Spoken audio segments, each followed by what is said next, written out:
Miren, dice así. No gira. No. Sí.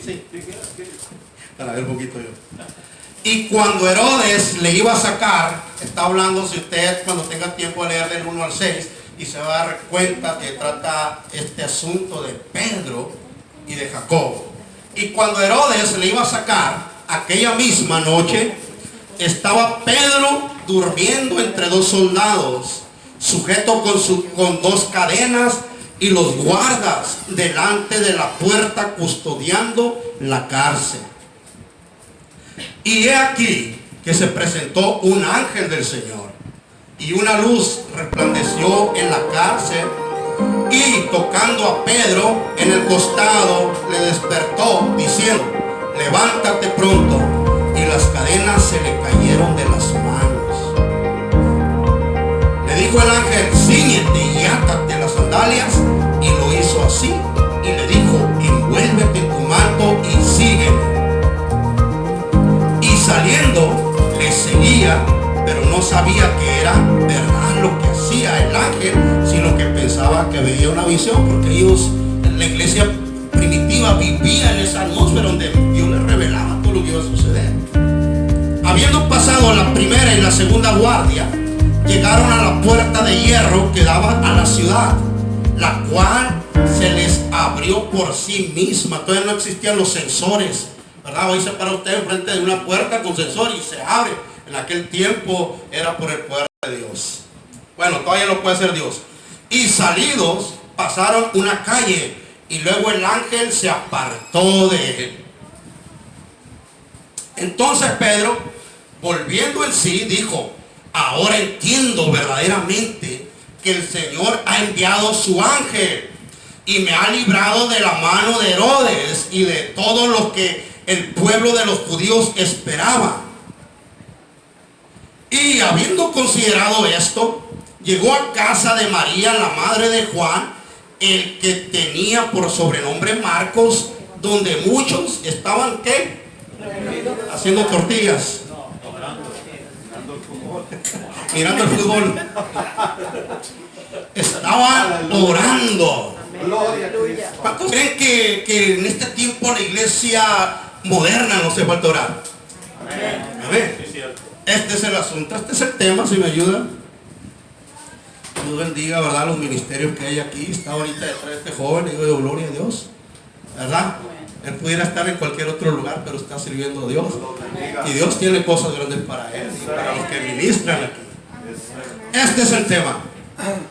La oración profunda. Trate de guardarlo en su corazón, porque en algún momento va a echar mano de él. La oración profunda. Este es el tema. Aleluya. Gloria a Dios. Bienvenidos. Gloria a Dios. Bienvenidos. Bienvenidos. Este es uno de los temas o doctrinas que la iglesia del primer siglo, la iglesia primitiva o la iglesia primera, como usted quiera llamarle, con gran claridad entendían el tema de la oración. Ustedes deben de recordar que Jesús pasaba largos tiempos orando. Dice la Biblia que pasaba noches enteras. Esto nos enseña, yo creo es un reto para nosotros como iglesia, porque si Él oraba tanto tiempo, cuanto más nosotros necesitamos estar conectados en la oración. Entonces la iglesia primera entendía muy bien lo que era la oración. Para que la oración produzca resultados, debe ser profunda la oración. Ahorita le explico. Para ver la mano de Dios moverse y para que el reino de Dios venga, la oración tiene que ser profunda. No podemos orar una oración, ¿verdad?, de 2 minutos, de 3 minutos y querer que Dios mueva toda su gloria y todo su poder. Estoy hablando en general. Nosotros como iglesia, como pueblo de Dios, si queremos ver la mano de Dios, si queremos ver la gloria de Dios manifestada, nosotros tenemos que pasar tiempo con Dios en oración. Aleluya. Hermano, la oración produce grandes resultados. Gloria a Dios. Y yo tengo unos días que el Espíritu Santo me ha estado hablando sobre esto, principalmente en mi vida. Y me ha estado hablando de esto y yo lo voy a compartir con usted porque esto a mí me ha empoderado. Yo quiero compartirlo con usted porque eso mismo va a hacer con usted. Lo va a empoderar porque cuando usted conoce una verdad, le da poder. Cuando usted ignora una verdad, usted no puede descubrir lo que Dios tiene adelante. Cuando usted ignora, entonces cuando usted ignora una verdad, Satanás tiene ventaja sobre usted porque Satanás sabe que usted ignora esa verdad. ¿Cuántos creen que Dios tiene grandes cosas para usted más adelante? Amén. Entonces nosotros tenemos que llegar a ese lugar. ¿Y cómo vamos a llegar? Claro, caminando, pero a través de conocer la voluntad de Dios de una manera seria. Yo creo que nosotros tenemos que tomar con seriedad lo que es la oración. Si queremos que nuestra vida cristiana se asemeje a la vida de los cristianos del primer siglo, esta va a ser una de las claves para nosotros vivir una vida de poder y de éxito. Amén. Yo creo que el mundo, la gente está cansada de vivir religión, de no mirar resultados, ir a un templo y no mirar que nada pase. Los hospitales están llenos de gente enferma porque la iglesia ha dejado de orar. Pero la Biblia enseña que cuando la iglesia primera predicaba a Jesucristo, pasaban milagros de todos, que no están registrados todos por obvias razones. Pero dice que con la sombra de Pedro, se da cuenta el poder que genera la oración. Este es el primer punto y vamos a empezar por ahí. El rey Herodes asesina a Jacobo. Le voy a dar esta reseña porque creo que es importante. Debemos entender primero que el servicio a Dios también incluye los padecimientos de Cristo. ¿Qué quiere decir esto? Aquí vamos a hallar en la Biblia que Jacobo fue asesinado, lo mataron. Y tenemos que entender, nadie se tiene que asustar porque servirle a Cristo trae todo esto. La cruz tiene dos lados, la bendición, es verdad. El Señor nos bendice. ¿Cuántos que estamos en el mundo estamos bajo maldición? Vinimos a Cristo y fuimos enriquecidos por Cristo, bendecidos en todos los aspectos. Y aunque nosotros no predicamos un evangelio de prosperidad, no podemos negar que nuestra vida ha sido bendecida desde el momento que le dimos nuestra vida a Cristo. ¿Cuántos de los que están aquí no vivieron una vida de alcoholismo o de otras cuestiones que estaban bajo maldición? Mire, servir a Cristo también es vivir los padecimientos. Dijo Jesús, el que quiera ser mi discípulo, tome su cruz y sígame. Y le sé yo lo que significaba la cruz. La cruz es como si hoy le dijeran, agarre su silla eléctrica y sígame. Eso tiene un destino, ¿verdad? No va a ir paseando la silla eléctrica. Usted sabe que tiene un destino, tiene un lugar. Y los discípulos del primer siglo, para ellos morir por Cristo era ser perfeccionados. ¿Cuántos aquí tienen miedo a morirse? ¿Cuántos cuando le duele aquí corren al hospital a ver qué es? ¿Cuántos quieren conocer a Cristo y ver a Cristo cara a cara? Bueno, pues cuando llegue un asunto, no se asuste. Dios tiene todo bajo control. Le explico. Herodes mata a Jacobo, pero a Pedro un ángel lo libra. ¿Será que Dios es injusto con unos? ¿Tendrá preferido Dios? No. ¿Verdad que no? Jacobo muere, pero Pedro es librado. Y a veces son los asuntos de la vida cristiana que nosotros no entendemos. Pero en realidad, en la soberanía de Dios no todos tenemos que entenderlo. Solamente Dios conoce los tiempos y las situaciones. Así que Jacobo es muerto y Pedro es librado. Alguien dirá, bueno, ¿y quién sería Jacobo? Le voy a decir quién era Jacobo. Era uno de los 12, era hermano de Juan, a quien Jesús llamó los hijos del trueno, porque tenían un carácter explosivo. Eran aquellos que decían, Señor, allá andamos predicando, oramos para que caiga fuego del cielo y los consuma. Habrá uno aquí así de temperamento. Bueno, esos eran ellos, por eso se les llamaba así, hijos del trueno. Este era Jacobo, uno de ellos. Era un hombre determinado. También es aquel varón por quien su madre intercedió en aquella ocasión cuando le dijo a Jesús, Señor, cuando venga en tu reino, manda que un hijo mío se siente a tu derecha y el otro a tu izquierda. Eran ellos. Les estoy dando una reseña, ¿verdad?, de quién era este Jacobo que murió, porque entre los discípulos había más de un Jacobo. Herodes, del que habla la Biblia, no es el mismo Herodes que quiso matar a Jesús. Este Herodes se llamaba Herodes Agripa I. Este fue nieto de Herodes el Grande y fue hijo de la princesa macabea Mariamne y de Aristóbulo. Esto es historia para que tengan una idea. Al mirar que fue del agrado de los judíos la muerte de Jacobo, se apresuró a prender a Pedro, quien era uno de los líderes más prominentes de la iglesia de Cristo en Jerusalén. Segundo punto.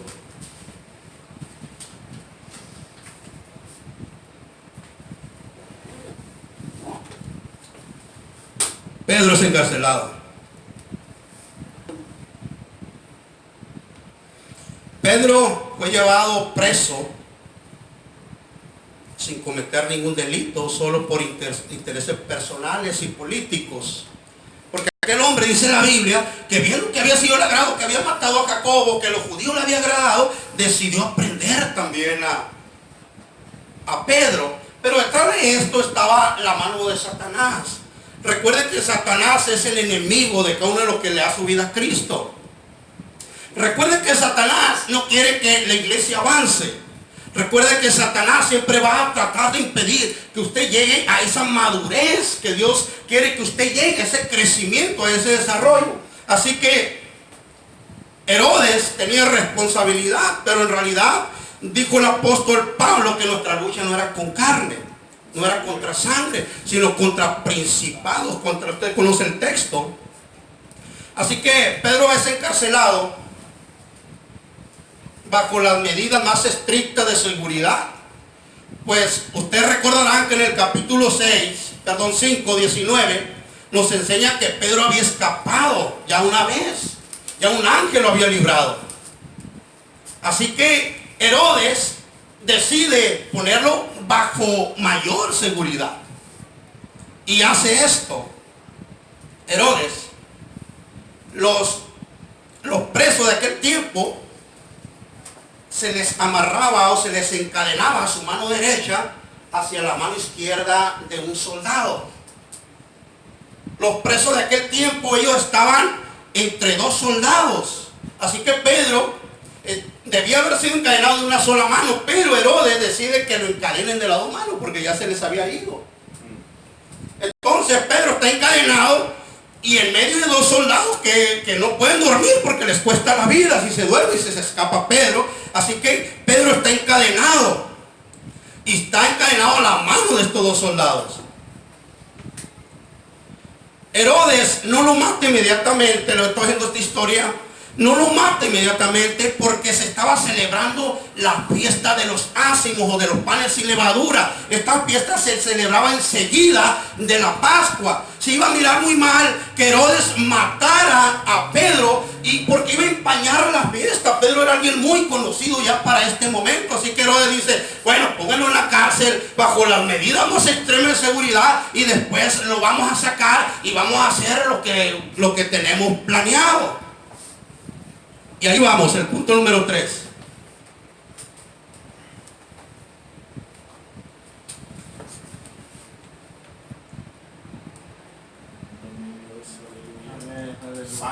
Mientras Pedro está encadenado, la iglesia dice que estaba orando sin cesar. Aleluya. ¿Se da cuenta? Mientras Pedro está pasando esta situación, La iglesia estaba orando. Eso quiere decir que la iglesia estaba conectada con la necesidad. Eso quiere decir que la iglesia conocía lo que era el mover de Dios. La iglesia conocía el poder de Dios, el movimiento. Ellos sabían lo que era capaz Dios de hacer, no porque lo imaginaran, sino porque ellos habían tenido experiencias sobrenaturales con el Señor. El Señor se movía y se mueve, pero en aquel tiempo se movía de una manera tan poderosa. ¿Sabe por qué? Porque la iglesia estaba decidida a servir a Dios. La iglesia estaba entregada. Aleluya. Entonces la iglesia, Pedro está encerrado, está dormido entre dos soldados, y Herodes esa noche decide ir a sacarlo.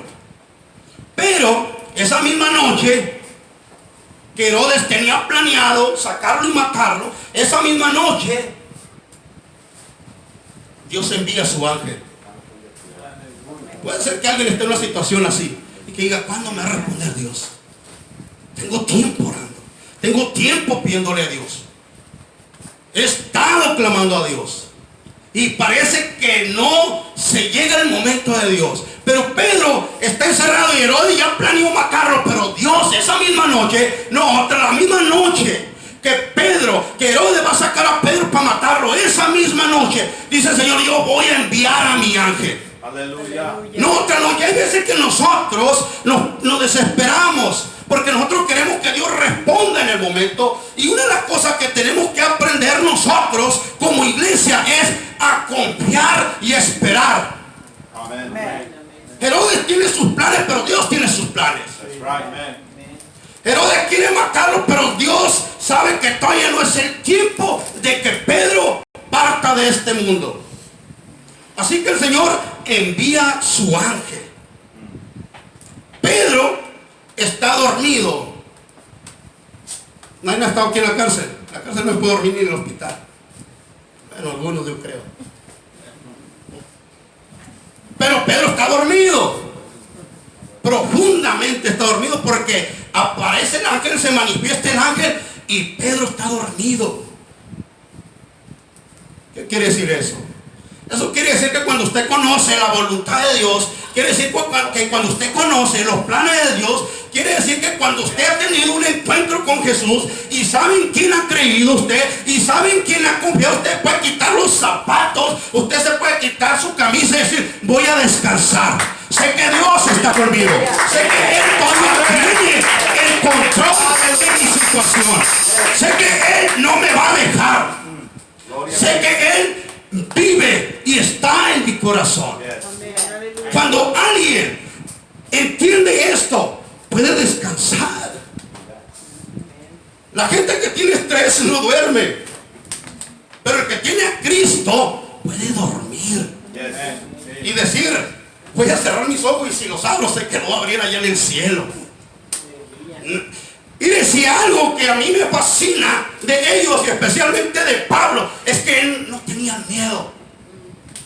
Dijo Gabo, el dueño de este cinto va a ser atado así en Jerusalén. Un profeta, era verdad.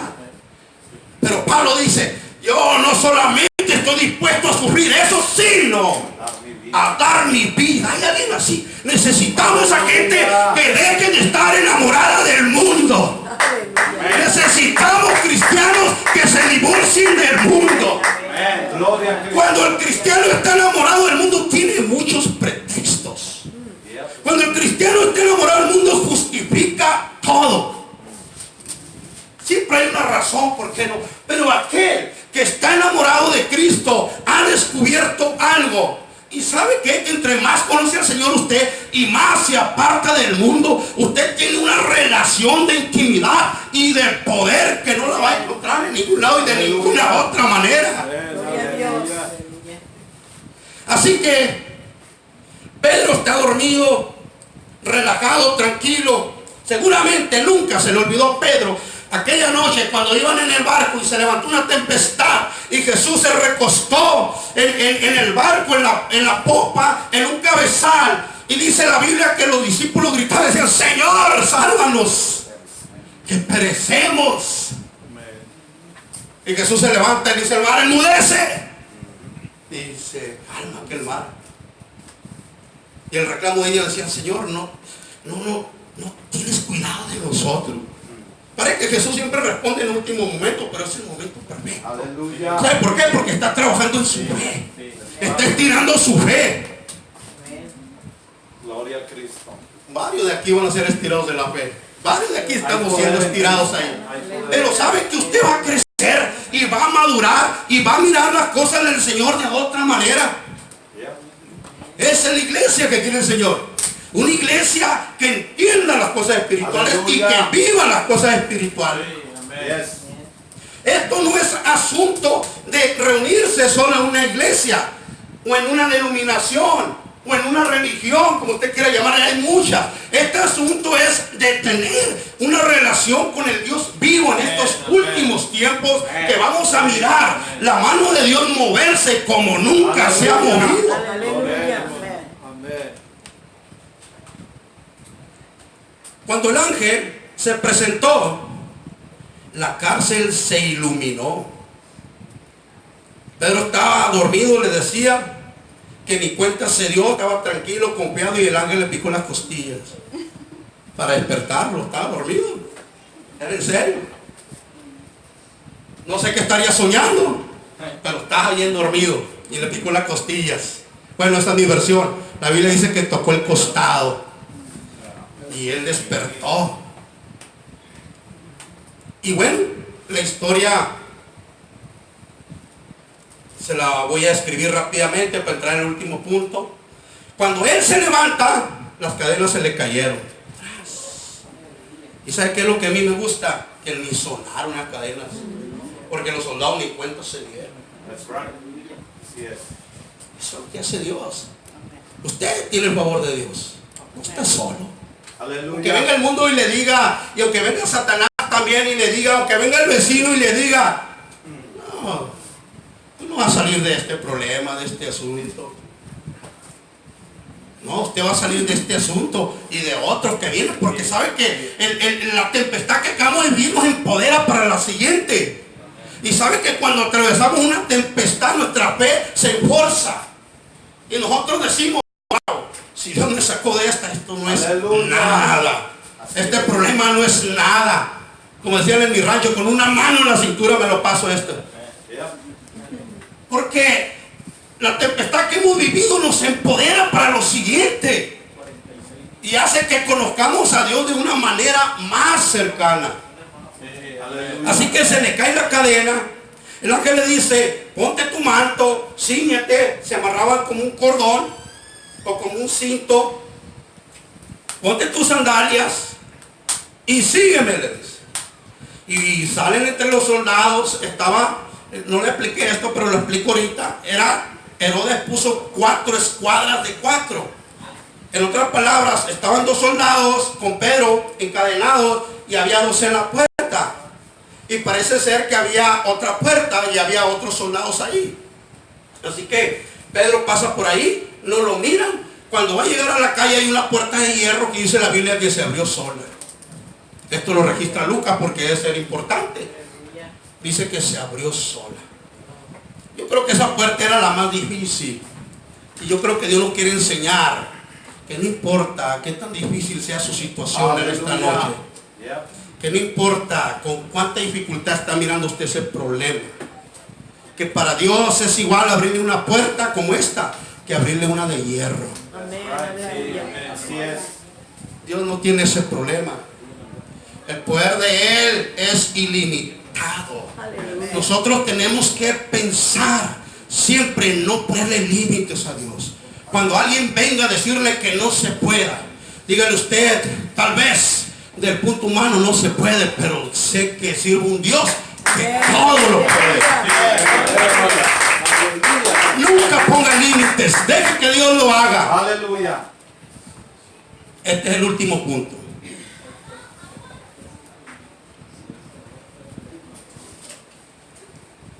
Punto número 4. La iglesia ora por Pedro.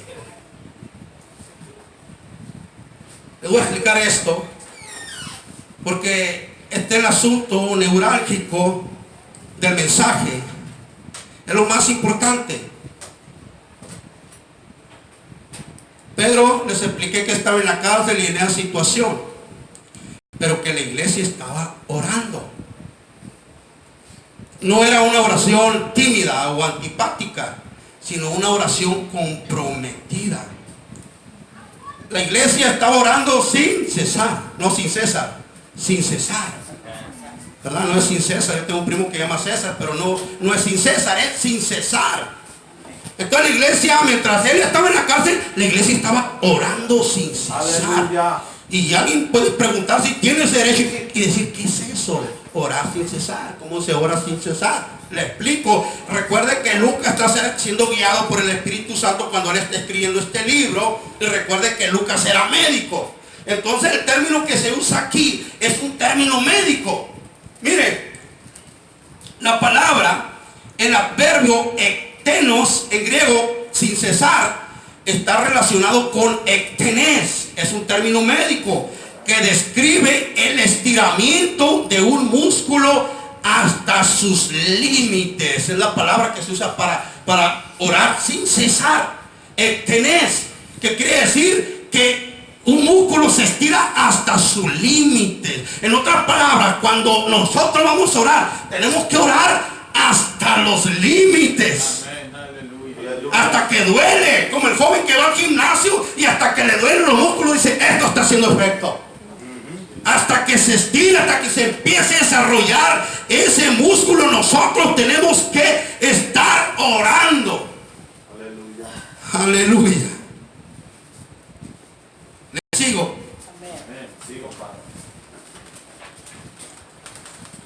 Mire, esta palabra ektenos se usó en Lucas 22:44. Si tienen la cita está bien, si no, todos la van a recordar. Esta palabra se usó ahí para describir la oración de nuestro Señor en Getsemaní. Esta misma palabra. El Señor cuando estuvo en Getsemaní, Él oró hasta los límites. Hasta los límites oró el Señor. Esta oración era una oración persistente, como la que Jesús descubrió en la parábola de la viuda y el juez injusto. ¿Cuánto recuerda? Lucas 18, del 1 al 8. Yo la leo, según para leer. Si la tienen ahí. Yo sé que todos la saben, pero aquí puede haber alguien que no está relacionado con la Biblia y nos visita por primera o segunda vez. Lucas 18, 1 en adelante. También le refirió Jesús una parábola sobre la necesidad de ¿qué? De comer. De orar. Orar es una necesidad. Entre las necesidades como comer, esa es una necesidad. Respirar. De esa misma manera Jesús, ¿verdad? Hizo esta referencia de orar. ¿Cada cuánto? Cada domingo cuando nos vamos a la iglesia y llegamos. Siempre. Y no desmayar, porque hay gente, a veces siendo honesto, y a veces que nos cansamos, y Señor, pues tú no me contestas y no voy a orar. Y hacemos un berrinche y nos enojamos con Dios. Y estábamos a un paso. Diciendo, había en una ciudad, pudiera ser Phoenix, un juez que ni temía a Dios, ni respetaba a hombre. Se me quería Hermosillo. Había también en aquí, bueno, una pedradita. Había también en aquella ciudad una viuda, la cual venía a él diciendo, hazme justicia de mi adversario. Y él no quiso por algún tiempo. O sea, sí podía, pero él no quiso nomás. Pero después de esto dijo, dentro de sí, empezó a reflexionar él y dijo, aunque ni temo a Dios, ni tengo respeto a hombre. Sin embargo, porque esta viuda, y se da cuenta que era una mujer, porque nosotros los hombres somos, timadamente, si quiere bien, si no también, ¿verdad? Las mujeres son más persistentes, y más si se trata de un hijo. Porque esta viuda me es molesta, deberíamos ser todos medio molestos en este aspecto. Me es molesta, le haré justicia. No sea que viniendo de continuo, porque iba seguido. Pero esta mujer, yo creo que miró el juez que está dispuesta a ir todos los días con la misma petición. No le cambiaba. Me agote la paciencia. Y dijo el Señor, oí lo que dijo el juez injusto. ¿Y acaso Dios no hará justicia a sus escogidos que claman a Él? ¿Cuándo? Día y noche. Día y noche, para describir que tenemos que orar sin cesar. Se tardará, o sea, Dios no se tarda. Nosotros somos los desesperados, Dios no se tarda. Se tardará en responderles. Os digo que pronto les hará justicia, pero cuando venga el Hijo del Hombre, hallará Él en la tierra que nos haya nosotros aquí. Entonces la oración debe ser persistente. Debe ser una oración que no tenga un amén, o sea, una oración continua. Porque regularmente nosotros acabamos una oración con amén y nos levantamos. No, al siguiente día no diga amén y al siguiente día ore otra vez. Y cuando tenga tiempo vuelva a orar. Yo cuando estaba aprendiendo a orar, como no duraba mucho lo que hacía, me propuse, yo voy a orar 5 minutos. Y me levantaba y después que tenía chance me acordaba, voy a orar otros 5 minutos. Hasta que se fue haciendo una costumbre y fue desarrollando un hábito. Eso es lo que quiere Dios de nosotros, que nosotros nos metamos en la oración. ¿Por qué es importante la oración? Porque a través de la oración Dios le va a traer cosas poderosas a su vida. Amén. Pásele. Pásele. Amén. Pásele. Pásele. Apocalipsis 8 del 1 al 5. Ya voy a acabar. Apocalipsis 8 del 1 al 5. Le quiero describir lo que hace la oración. Cuando abrió el séptimo sello, se hizo silencio en el cielo. ¿Por cuánto tiempo? Por media hora. Sabía que en el cielo no se para el cielo, pero aquí el cielo hizo un espacio por media hora. En el cielo los ángeles están adorando a Dios siempre. Pero dice que en el cielo, y dice el apóstol que se hizo como media hora, porque allá no hay tiempo. Pero Él, como Él quiere traerlo a nosotros, nos da más o menos una posibilidad, una probabilidad. Y vi a los 7 ángeles que estaban en pie. ¿Dónde? Aleluya, quiero que note eso. Los ángeles estaban ante Dios. Esto es una revelación. Y se les dieron 7 trompetas. Otro, no eran los 7, otro ángel vino entonces y se paró. ¿Dónde? Ante el altar. Note eso. Con un Incensario. incensario de oro. Y se le dio mucho, no poquito, mucho incienso para añadirlo a qué. A las oraciones. Y si no ora la iglesia, ¿qué le va a añadir el ángel? Nada. A las oraciones de quiénes, de unos cuantos. De todos. ¿Será que Dios oye a unos y a otros no? Todos los santos sobre el altar de oro que estaba delante del trono. Y de la mano del ángel subió a la presencia de incienso con las oraciones de los santos. Déjeme decirle algo, si a algo le tiene miedo Satanás, es a esto. ¿Sabe por qué viene a desanimarlo cuando usted quiere orar? Porque Él sabe lo que sucede en el cielo. El asunto es que cuando nosotros ignoramos esta verdad, no buscamos a Dios en la manera que tenemos que buscarlo. 5. Y el ángel tomó el incensario y lo llenó del fuego del altar y lo arrojó a la tierra, y hubo truenos y voces y relámpagos y un terremoto. Hay un ángel con un incensario ministrando las oraciones. Esto lo hacía el sumo sacerdote. Él entraba y oraba y ofrecía el incienso. El incienso era un aroma y este subía hasta Dios, y Dios era la manera en que recibía las oraciones. Pero hoy, como nosotros tenemos un mejor pacto, ya no necesitamos de estos sacerdotes en la tierra. El Señor tiene delante de su trono un ángel que está al tanto de cada una de sus oraciones. Sus oraciones son escuchadas. Sus oraciones son tomadas en cuenta. Dios mira esto con seriedad. La iglesia se tiene que levantar y mirar esto con seriedad. Ya pocas veces se nos habla de la oración en este nivel. Va pasando el tiempo y se van dejando ciertas cosas, pero yo creo que Dios va a empezar a hablarnos otra vez y a llevarnos a aquellas cosas que son necesarias para vivir el tipo de vida que Él nos está demandando. Ya para concluir, yo creo que ya ha llegado el tiempo y es hoy. Nuestras oraciones tienen que ser más poderosas, más profundas, más maduras. Necesitamos asumir la actitud correcta ante las circunstancias de este siglo. No podemos vivir una vida cristiana de lamento y fracaso cuando delante de nosotros tenemos una vida de poder y victoria en Cristo a través de la oración, pero la oración profunda. Debemos asumir el carácter del cual Jesús, nuestro Señor, habló cuando dijo que las puertas del Hades no prevalecerían en contra de quién. Esa es una iglesia madura. Cuando la iglesia asume esta posición, el diablo va a temblar. Yo estoy en pie para decirle lo último.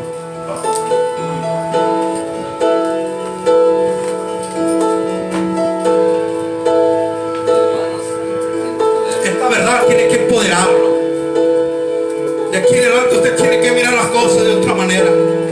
Usted tiene que orar de otra manera. Su fe de aquí tiene que crecer. Mirar a un enfermo y orar por él, creyendo que Dios oye sus oraciones. Mirar a un necesitado, mirar a un pobre, quien sea.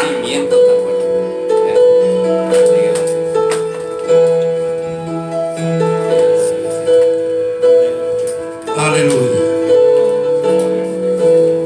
Hay alguien que me gustaría, gloria a Dios. Hay alguien que en esta noche ha sentido en su espíritu que Dios le está hablando directamente, específicamente. Hay alguien aquí en esta noche que ha sentido que Dios lo está llamando a buscar más de Él. Yo le quiero invitar aquí en el altar. Yo lo quiero invitar, vamos a hacer una oración. Hay alguien que por primera vez está aquí y dice: yo necesito también que oren por mí. Tengo una necesidad, tengo un problema. Necesito que Dios haga algo por mí.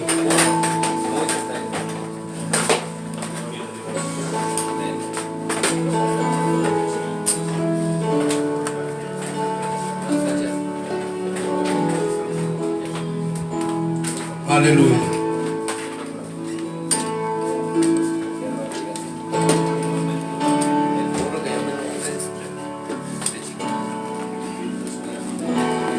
Vamos a orar. Vamos a hacer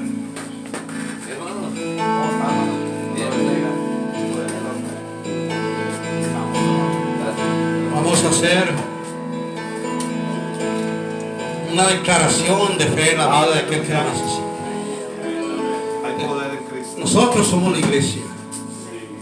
Nosotros somos la iglesia. Hay alguien que siente esa necesidad.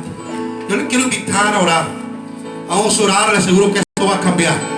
Hay poder en Cristo. ¿Y sabe por qué va a cambiar? Porque Dios está con nosotros. Su situación va a cambiar. Su necesidad. Se lo está diciendo a alguien que ha conocido a Dios también. Yo estuve de aquel lado y Dios ha estado trabajando conmigo. Todavía no termina, pero empiezo a entender lo que Dios tiene para mí, también para usted. Aleluya. No deje pasar esta oportunidad. Yo sé que Dios le está diciendo que pase. No me dé vergüenza, porque se va a detener. Aleluya. Yo sé que Dios lo puede hacer donde está usted, pero hay veces que nosotros tenemos que dar esos pasos de fe, como aquella mujer que fue y tocó el borde del manto. Jesús pudo haber dado la palabra y decir: mujer, ahí donde estás parada, pero Jesús dejó que aquella mujer llegara. Yo creo que alguien necesita tocar ese borde. Y decirle, Señor, yo quiero vivir verdaderamente ese poder y esa gloria tuya. No me quiero morir, Señor, sin ver